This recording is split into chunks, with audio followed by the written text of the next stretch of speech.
disgrace. I pray against disappointment. I pray against failure. I pray against embarrassment.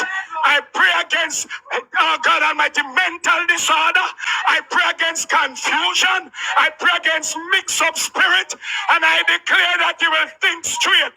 He will walk straight. He will sign straight. He will, oh God Almighty, he will debate straight. He will argue straight. Everything that he does will be done straight. For a straight leader we want. Holy Ghost leader. Godly leader. In the name of Jesus Christ. Hallelujah. I feel sanctified by the blood, sweat, and tears of our ancestors. Our ancestors didn't come here as free people.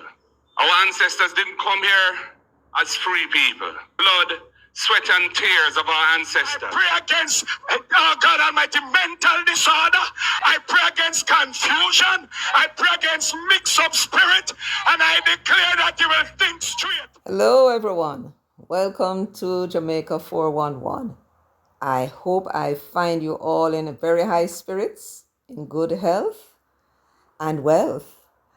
If you're joining me for the first time, welcome. Don't forget to subscribe, share the video, and give the video a thumbs up if you like the content.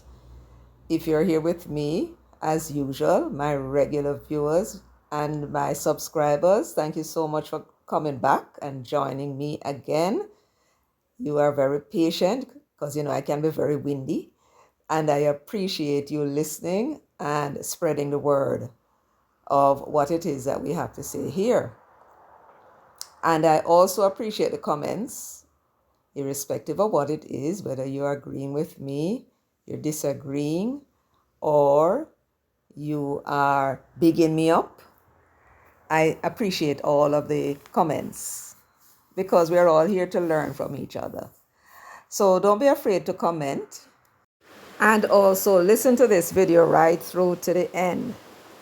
All right, so today is Tuesday, May 21, 2024. And that sound you're hearing in the background, if you're hearing the sound, is rain falling. It's raining in Ocho Rios. Yes, I'm here with you today from rainy Ocho Rios. So what are we going to talk about now? We're going to talk about something which is of fundamental national matter. It's a fundamental national matter. It affects you, it affects me, and it affects everyone. Now, when I took a little while to start this video because I had no idea how I was going to start. But, as usual, when I start, I start. And now I know where to begin. I say this is of fundamental national importance because we received our independence in 1962 from a very brutish and what I would call an uncultured people, an cultured people. They decided, when they did not have to, that they were going to embark upon what is known today as a white supremacist agenda, where they did not want to coexist with other people. They wanted to dominate and control not only the people, but the resources. They destroyed, they raped, they murdered, and they exploited. These are the brutish people who were our so-called colonial masters. It is not one and two of our people that have died at the hands of these people. Not only on the slave plantation when they were trying to seek their freedom, but there were millions who died in that transport from the western section of the continent, or what they call in Africa, to this land. And it wasn't because they needed labor. It wasn't because of the harshness of the plantation. That is just a smoke. We, the dominant people, are not only the first, but we are the dominant people. We are the people of the sun. It is to we that this land, we inherit the land. Them just come on the world the other day. But they were not prepared to share. They were cultured. When they were created, they were cultured to think of themselves as inferior to other people. To break themselves out of that inferiority complex, they had to embark on what would you call it now? A pretense that somehow they are superior to everybody. And in order to make the world believe that they are superior to anybody and to everybody, they decided that they were going to make the people on the continent of Africa, the ones that look like you and me, black-skinned people, they are slaves. And that now would prove to them, to us, and to everybody else that they are superior. And they were prepared to destroy and kill anybody in order to maintain that pretense. Eventually, we got rid of them. But they have always found other ways and means to control.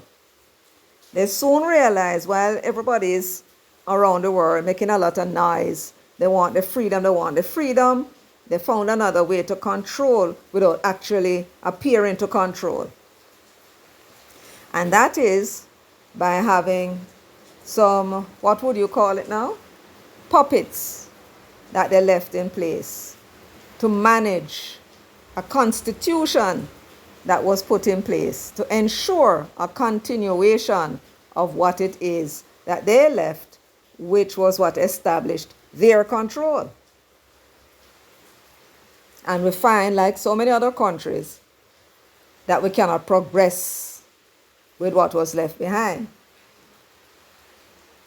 So now, having gone through all of that, we now have a man who is the descendant of masters who control our people, full of his own self-importance and entitlement,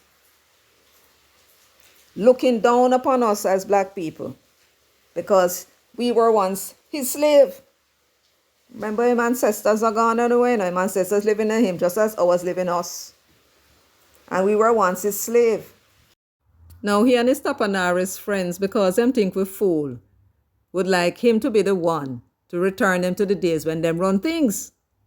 So it should not be a surprise to anyone, his attitude about his British citizenship, because that establishes his superiority in his own sick mind.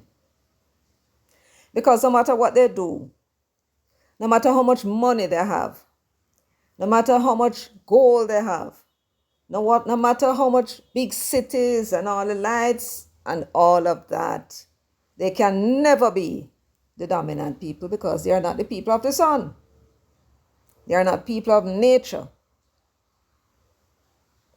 They are the enemies of nature. That's why they're destroying the world. And so here is Mark Golding. Can't help being born what he is. A product, as Karen Cross would tell you, a product of people who never grow good. Now ensconce himself in our parliament, the new Bakra, hoping that you're stupid enough to vote to put him in Jamaica House, so we can regurgitate and start that process again, where the white man rules. That is what he is about. In the process, he hopes to gain something from it. We know he's not about poor people. He has been there 4 years. And in that time, he has spoken more about getting the diaspora, members of the diaspora in the parliament than I've ever heard him talk about doing one thing for poor people. Have you? He's talking about health and the people sleeping on the floor, and he's talking about we need a better education. All of that are just wind. But when it comes to the specific, you're hearing specifics now. You heard that he's going to give hotels incentive. That's a specific. You heard that he is going to expand the Senate so that Jamaicans living abroad can become senators to make laws for me and you who have to live here. That's his wet dream.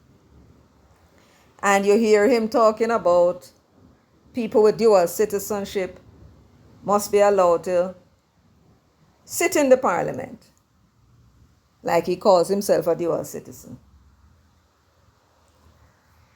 But Mark Golding is in the very same position to the extent of any of his previous ancestors who owned slaves here or who owned land here and slaves.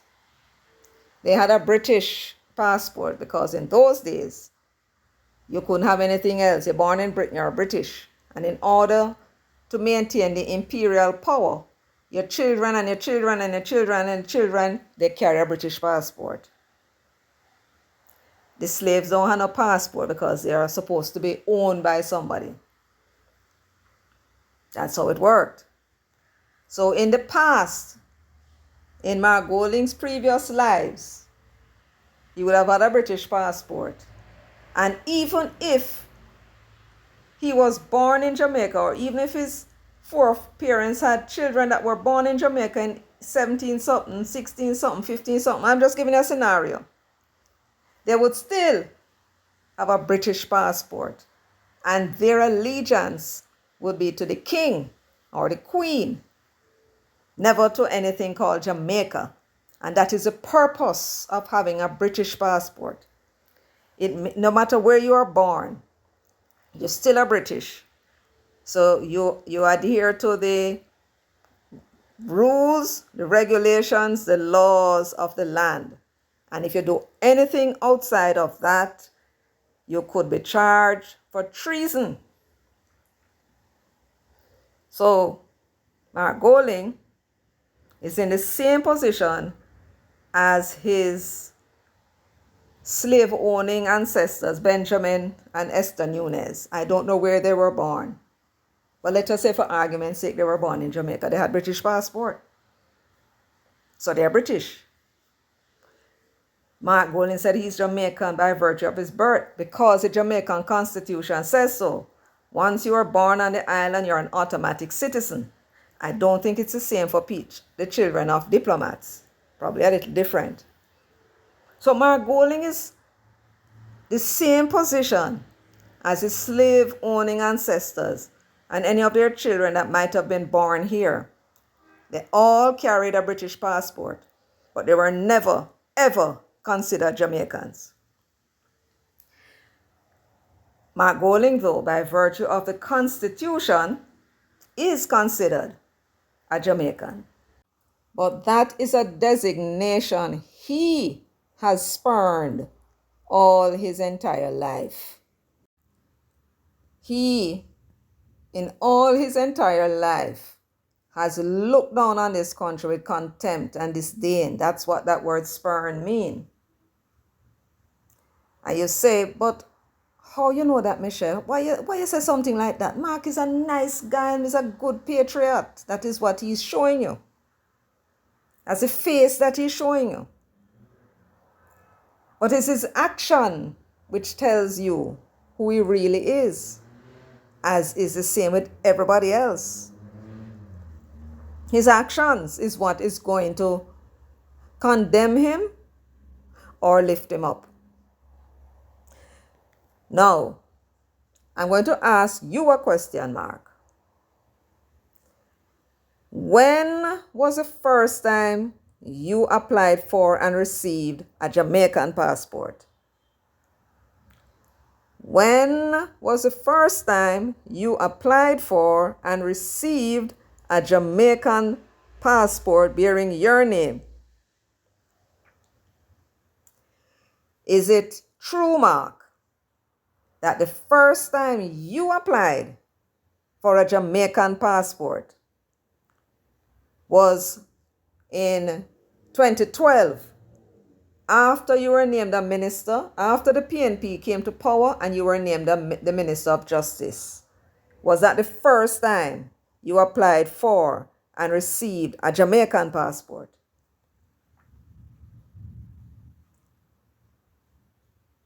I ask again, come and tell us, Mark, when was the first time you applied for your Jamaican passport?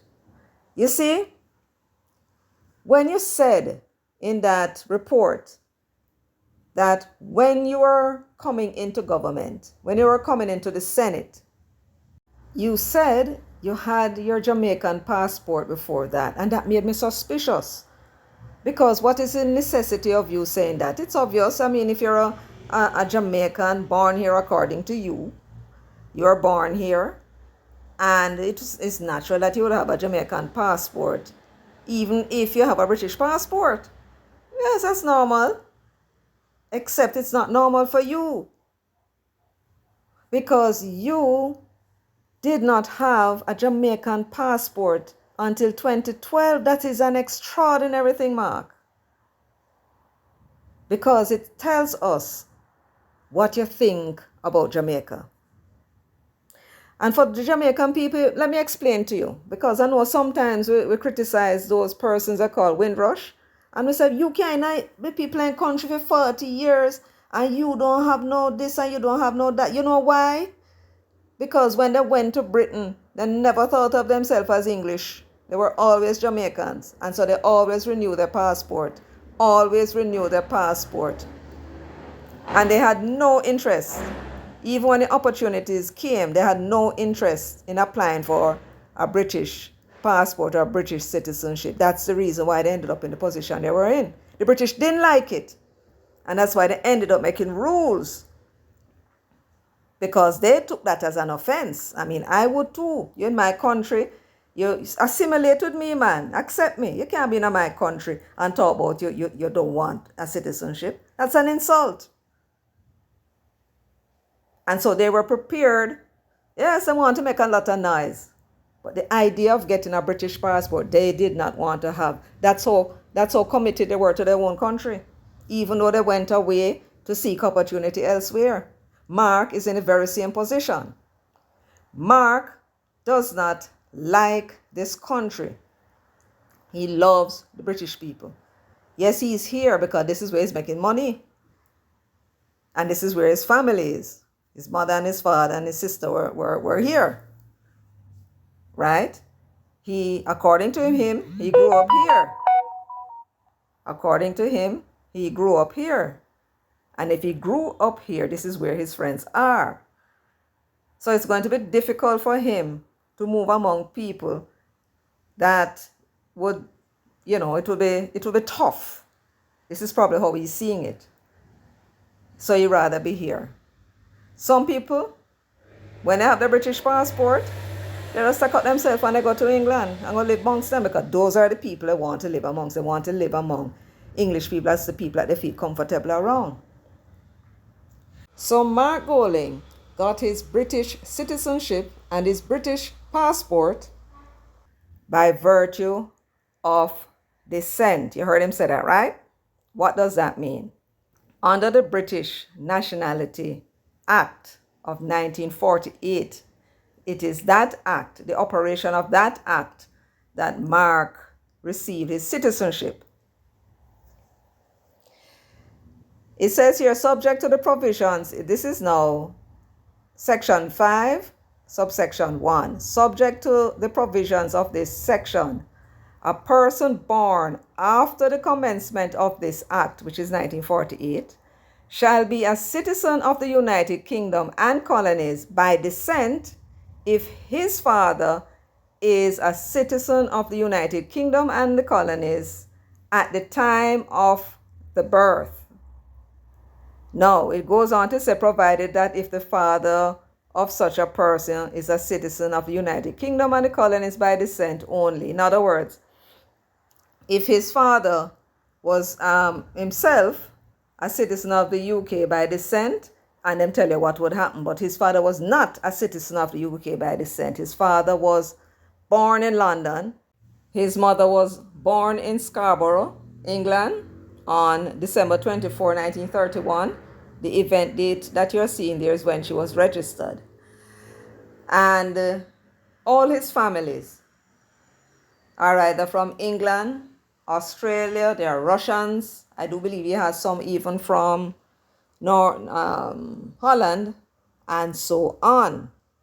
As I said, they're all Jews, the fake ones. The ethnic people who originated in the Caucasus Mountain. These are the ones that he descended from. So I want you to let us look at it. Let's look at it from his perspective for a moment and feel for him. Let us say you know, as a Jamaican, you were born here.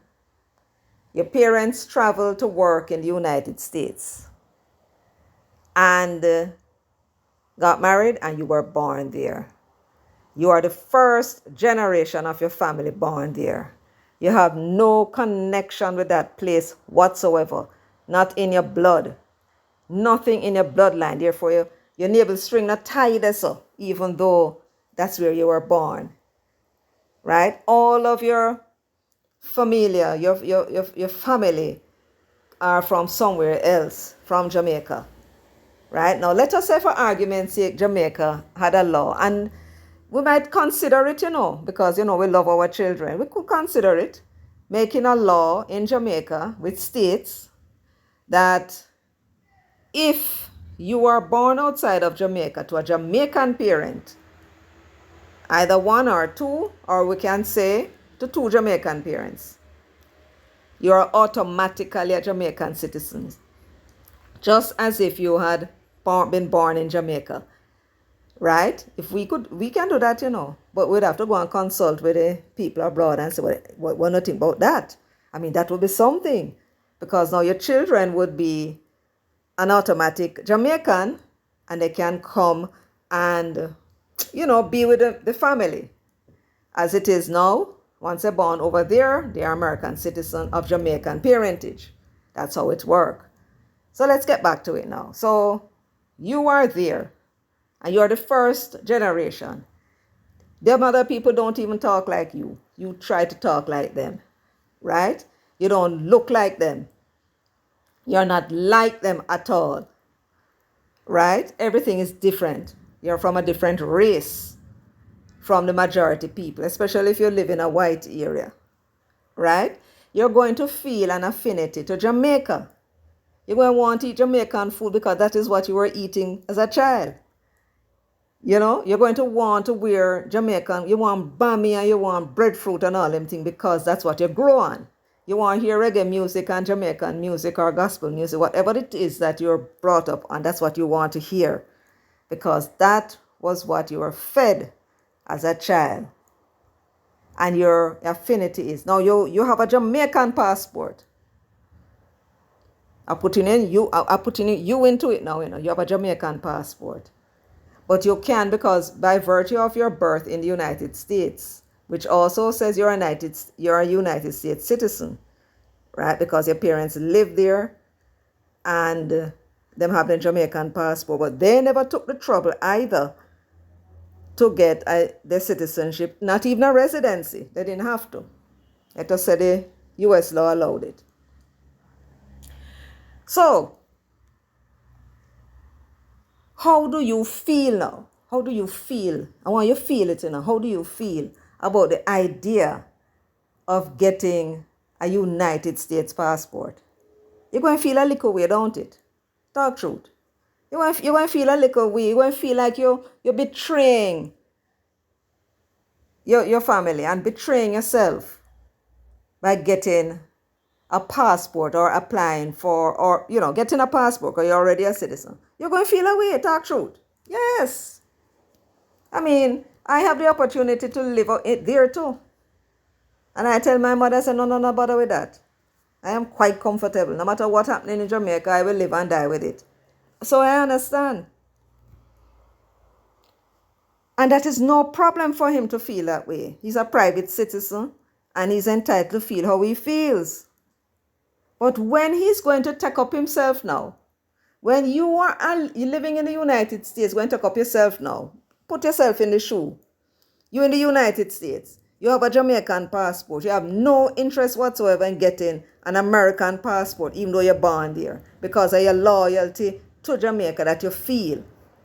And you don't like them that much. But you now see an opportunity where you can get ahead. And you want to go into these people's Senate or into them Congress. Right? For whatever reason, you want to be there, maybe for self-esteem. I don't know. Maybe you see an opportunity to make, make good for yourself. Whatever reason. Now, do you believe it is right for you to go into those people's Senate with a Jamaican passport, knowing that you have no real loyalty or love for that country? Do you feel that that will be right? And when those people find out that you don't have not even a United States passport, what are they likely to think about you? Talk to me. What do you think they're going to think about you? You think they're going to want you to sit in their Senate? Even if you hide it, because you talk like them and them don't know, and you hide it. You hide it from them. Nobody knew. Nobody, you not tell nobody. Nobody knew. And you slink your way into and the people vote for you. And you slink your way into the people Congress. The minute them find out that you only have a Jamaican passport, not a United States passport, how that look?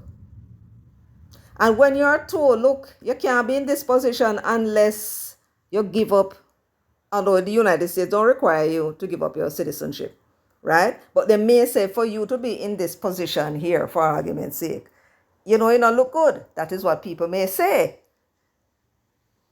What do? You say, no, me not give it up enough. You feel so bad. You cannot give it up because you're so committed to the idea of being Jamaican. You're not going to give it up unless you're forced to give it up. That is the exact position that Mark Golding is in.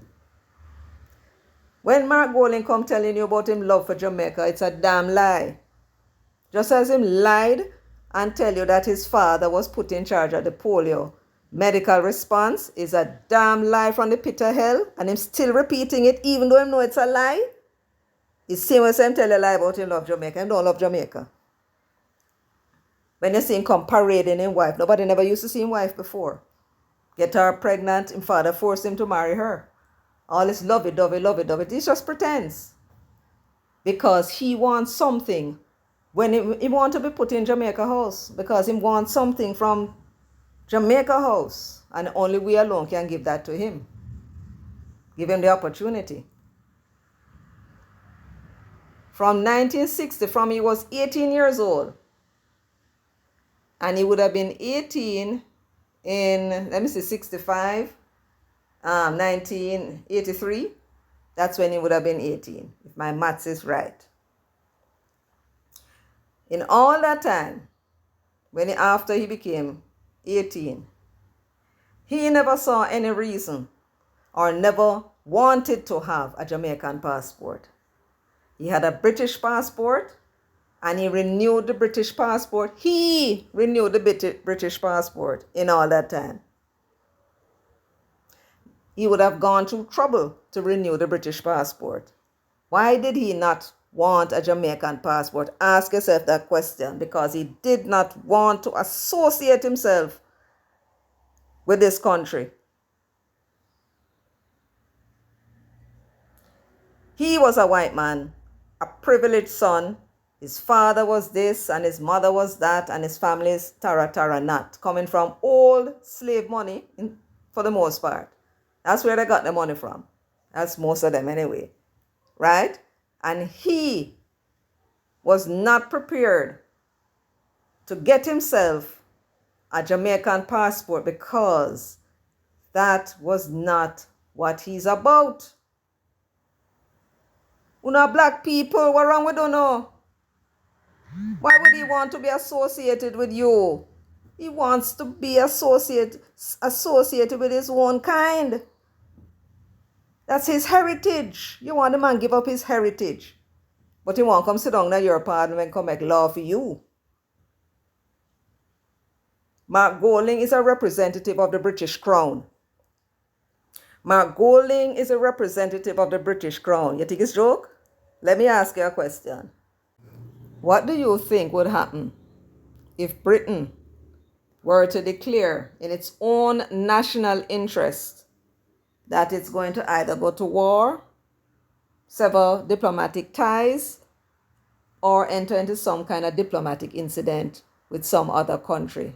What do you think would happen when a British citizen who is sitting in a parliament, if Jamaica were to have good relations with that country, let's say for example, Zimbabwe has been for years implementing land reform, taking away the land from the white people, not give them any money, and give the land back to the people who owned it in the first place.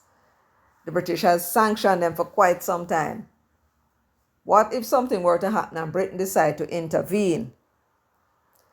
You believe that Mark Golding, as a citizen of the United Kingdom, can open his mouth during wartime and criticize the British government? You know what would happen to him if he did that? I will tell you. There was an incident where a fellow called Chail, that's how the name is pronounced, broke into Buckingham Palace, and he stated as his intention was to kill the Queen. He was tried under the Treason Act for high treason. But, well, he confessed, and they gave him a 7-year prison term. But the normal penalty for high treason, well, in the old days, they would either hang you or draw and quarter you and burn the woman at the stakes. But in these days, those little niceties were kind of outlawed. So you will be imprisoned for life. So here they are quoting from the Treason Act. It says, in fact, the first Treason Act of 1351 was established during the reign of King Edward III. It stated that if you waged war against the king, tried to kill the monarch or their family, or aided an enemy, the crime would be punishable by death. Now, in those days, they used to either hang the men or draw and quarter them, tie them up for each of the limb, the arms on each horse, 4 horses. You tie them on 4 horses, and then they hit the horses and they run in 4 different directions and rip you apart. The women were burnt at the stake, but those little niceties are not fashionable anymore. You will only receive life imprisonment for high treason.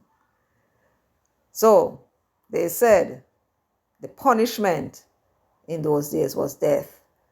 There were 2 types of treason identified by the Act. High treason is a betrayal against the sovereign monarch, while petty treason refers to disloyalty. So in that case, it will be high treason for Mark Golding, while the British soldiers are out there, to go publicly and make any comment or join in any sanction or anything against the British policy because he's a British citizen. You understand now? So this is where the conflict of interest comes into it. This is why you cannot have in your parliament persons who have conflicted loyalty. This is what we mean by it. And it's not just a matter of how they feel. It is a matter of what the other country's laws require. The same thing would be true of the United States. When you take that oath of allegiance in the United States, nobody believes that it's a play thing, Them guys don't joke. So I'm going to read for you the oath of allegiance to the United States for those persons in Jamaica who may never have heard it before, right? Every person that is applying to become a naturalized citizen of the United States, they have to take this oath of allegiance. Let me read it for you. Now I want you to imagine yourself standing there in front of this person with a whole bunch of people in a room, and you're swearing allegiance to the United States of America. This is what you'll say. I hereby declare on oath that I absolutely and entirely renounce and abjure all allegiance and fidelity to any foreign prince, potentate, state, or sovereignty. That everybody know. The sovereignty will be in the crown.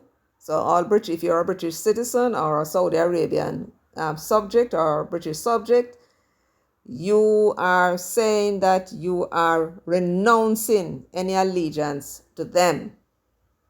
If you come from a state like Jamaica, which is an island state, you're announcing your allegiance to Jamaica. So that covers every form and system of government in the world. So you're saying that you absolutely and entirely renounce and abjure all allegiance and fidelity. That means any legal obligation you may have to these countries. That is what it means by fidelity, if I remember right. To any foreign prince, potentate, state, or sovereignty, of whom or which I have heretofore been a subject or citizen, that I will support and defend the Constitution and laws of the United States of America against all enemies. It's the United States of America's Constitution you'll be defending now, not the Constitution of Jamaica or the Constitution of any other country where you're coming from, right? You are now saying your loyalty now is to defend the Constitution of the United States, because you already said that you repudiate all other entities, states, whatever it is you're coming from. You repudiate Jamaica. You're not in and nothing with Jamaica again. Not in and nothing with the Jamaican Constitution or the United States Constitution that you'll be defending now. Right? Because that Constitution is what and where you'll be getting your protection from as of that date. They go on to say, defend the Constitution and laws of the United States of America against all enemies, foreign and domestic, that I will bear true faith and allegiance to the same. So your allegiance now shift from Jamaica and it gone now to the United States. That I will bear arms on behalf of the United States when required by the law. That means to say, if war broke in Jamaica and the United States believe that they have an interest here that they need to protect and defend, you better saddle up, because I'm going to send you with gun in your hand, ships behind you, planes over your head to come kill the people in Jamaica in order to protect the interest of the United States. That's what you're buying into. It goes on to say that I will perform non-combatant service in the armed forces of the United States when required by the law. That I will perform work of national importance under civilian direction when required by the law. And that I take this obligation freely, but don't put gun on your head, without any mental reservation, no doubt as to what you want, or purpose of evasion. So help me God. And you have a Bible where you swear upon for all no Christian people. All of you who are Christians, you know that when you put your hand upon Bible, a judgment, you take that oath seriously. And you're going to feel a little squeamish and a little way, and you're going to feel odd because you have always thought of yourself as Jamaican and now you're American, but you will get over it. This is the seriousness of this oath of allegiance. You think, all of you in the diaspora, fooling yourself or allowing Mark Golding to fool you, telling you that you must come and sit in the parliament. What is he doing? Him setting you up. Him should be saying other things to you, not just him. Andrew Holness and all of them. When you come and say, you want to do something more because you feel you have more to offer, your more to offer is not here in Jamaica.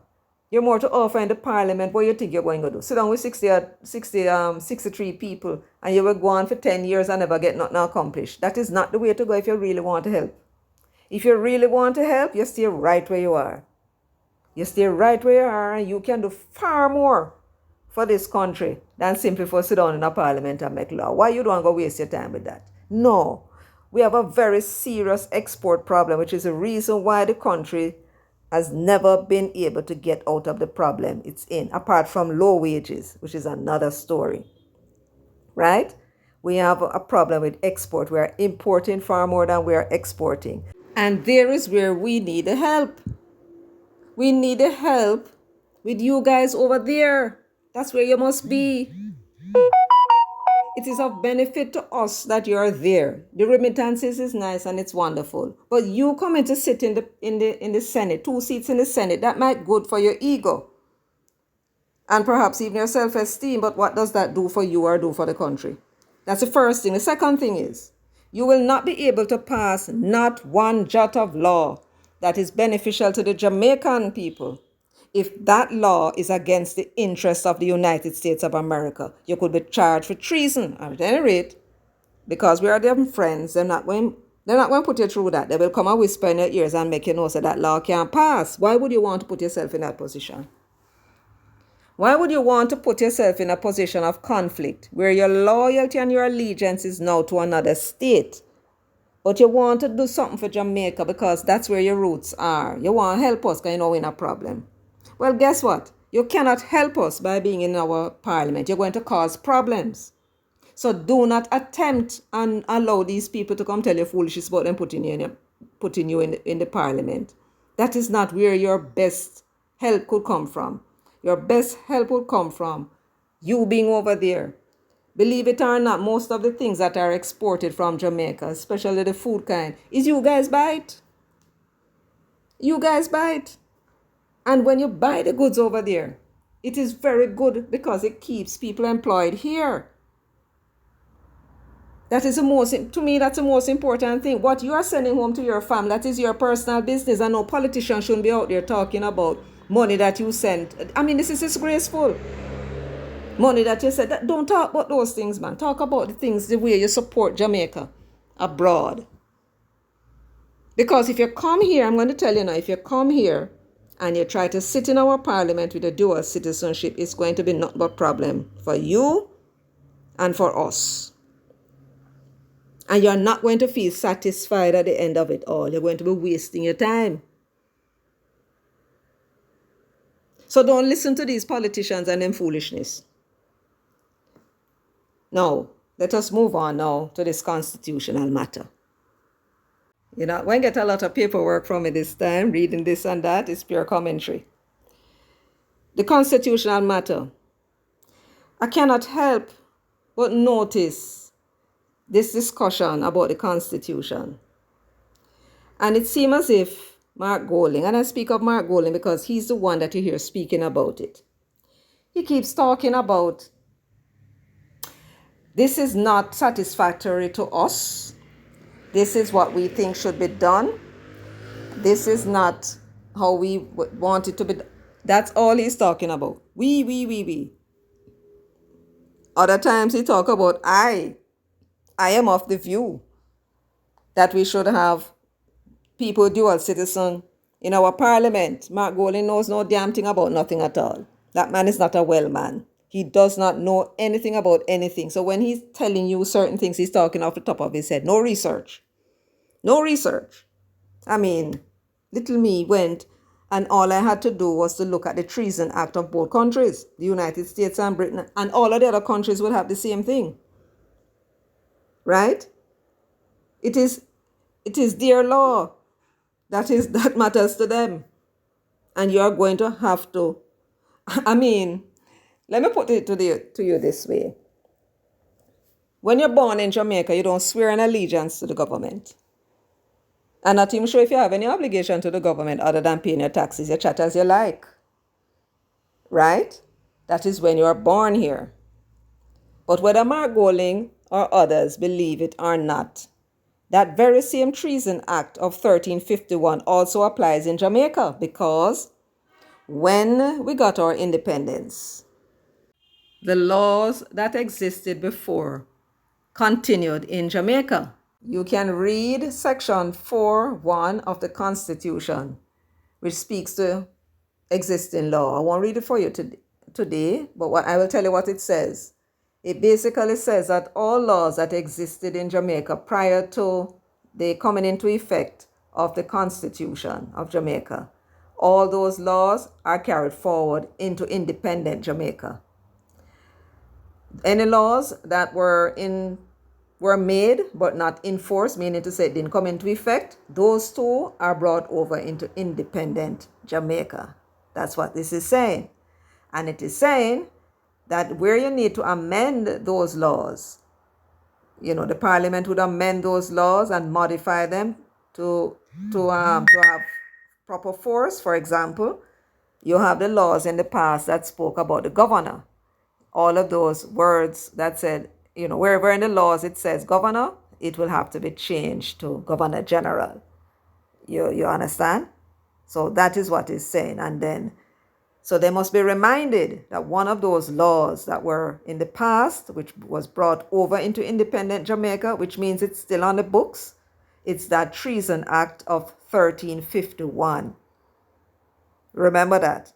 So when you have persons in our parliament who are dual citizens with their oath of allegiance to foreign powers, they cannot pass any law in Jamaica in your interest if that law is against the interest, national interest of the country to whom they swear allegiance to. As for Mark, who became a citizen by virtue of the fact that he is the son of a British national, it was automatic, as if he was born there. So he did not have to swear an allegiance, oath of an allegiance either. But the British laws have requirements as to how its citizens must behave in certain circumstances. So therefore, he too will be hamstrung by the consideration of what the other nationality that he holds says is his obligation to them. So this is the reason why you cannot have dual citizens in our parliament. Yes, for the little islands like, with 20,000 people and 30,000 people, we have 3 million people. And this is not Jamaica in the time before independence, where not many people were educated, not many black people were educated. So yes, you could have to go borrow people from all over. This is Jamaica, where far more people are educated. Far more people are educated, with degrees and all sorts of stuff, right here in Jamaica. We don't need to import anybody. Matter of fact, with Parliament, I understand, full up with all kind of dual citizen people who are from the Commonwealth country. You see the country running any better? We don't need to import anybody from abroad and make a space for them. If they want to come and there's a position on the boards and you want to apply for it, apply for it. But I don't know if there's any value in bringing people in when you have people here in Jamaica who can do the work. Why would you do that? And so Mark Golding is already showing what split loyalties will do, because if he was a full-blooded Jamaican, he would not be thinking like that, I can tell you. He would be saying the same thing that you're saying. Right? But he's not a full-blooded. So he is speaking on his own interest. That's what he's speaking on. He's speaking according to his own interest. And that can't work. He's either going to have to renounce or go to him yard. But he cannot remain there. And if he insists on remaining there, we have a choice. Me never intend to vote for him anyway, much as I support the PNP. But the choice will be clear before the people. whether they are going to be putting somebody whose loyalty is to a foreign power. And his actions is telling you that he don't love Jamaica. He don't have nothing to do with Jamaica. Everything that he's doing now is all pretense. It's all pretending. English people very good at pretending, you know. It's all a pretense because he's a greedy man. And his wealth, for the most part, he earned because of the connections that Bunting had with the People's National Party. They got rich out of that. So now taking over government, you can imagine how much richer they will be. I mean, they earn billions. Imagine how much they can earn. And this is what that greedy man's eyes on. You not love nobody in a Jamaica. Why would you wait until you, in 2012, when you're forced to, you go get a Jamaican passport? In 2012, when in that year you would have been 47 years old. It is a sure demonstration that his love and his loyalty is to his parents' people. He is a loyal subject of King Charles. And that is what explains why he is taking the stance that he is taking, finding every excuse that he can find in order to sabotage Jamaica becoming a republic. Because he would have to give up being leader of the opposition and let all that money pass. I mean, that $650 million that Bunting spent, and him and the others of his billionaires club would go down the drain. And he must have committed to them that he'll stay the course. Then we have to kick him out. He's not going anywhere. And so he is committed to King Charles, and he needs to stop the republic at all costs, but he can't stop it.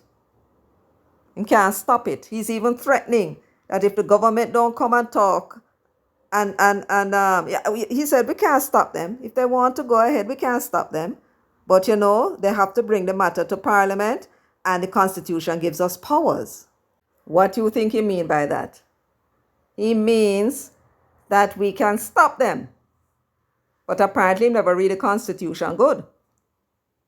Because the Constitution says that if you do not get to the 2/3 majority in the Senate after twice trying, you take it to the people. So all the government has to do is to concentrate on ensuring that whatever provisions are put inside that amendment to the Constitution, make damn sure that is what the people of Jamaica want. Because if you put anything in there, you can't put your idea and your thoughts and your feelings and where you would like to see.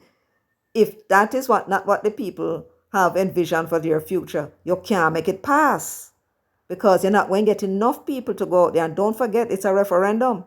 I can tell you it's a 37% of the people is not the only set of people that will be turning out. Not the party base. You're going to have other people coming out. You may have a turnout of 80 to 90% of people that's going to come out. And if you want and you seriously want changes, and I'm speaking to Andrew Holness now, Prime Minister Andrew Holness, if you go to that referendum and it fail, and the PNP is going to try and make it fail, they're going to try and make them people don't vote for it. So you need to get out your base, and you're going to need to get out those other persons who don't vote for years to understand the importance. You need to go solicit them, find out what they want. And it's only when they tell you that they want A, and you find that you can get a 66% majority, 66% or more agree on this, then the things that you put in. That is what you need to do. Focus on them. Mark is going to obstruct you. Mark not has loyalty to Jamaica. Mark's loyalty is to his king. That's why him say, 1 foot in, 1 foot out. That's not how it should be. He wants you to either be all the way out or all the way in. And he knows that the people of this country is asking for the CCJ to be put to a referendum. There's not a soul that you talk to that says them want the only in a parliament to make that decision. Right? So he's not standing on sound ground. So I would suggest him say him want it, put it with the other provisions that is going to go to the referendum. And him can't vote against it. And because he wants it, you see, you have to be smart, you know. Once you give the people what they want, you want to make sure say him can't go out there and tell the people them not to vote. So what you do, you put the CCJ in the referendum. And him can't go out to go tell people don't vote for it. Or don't vote. You have to encourage people to go out and vote.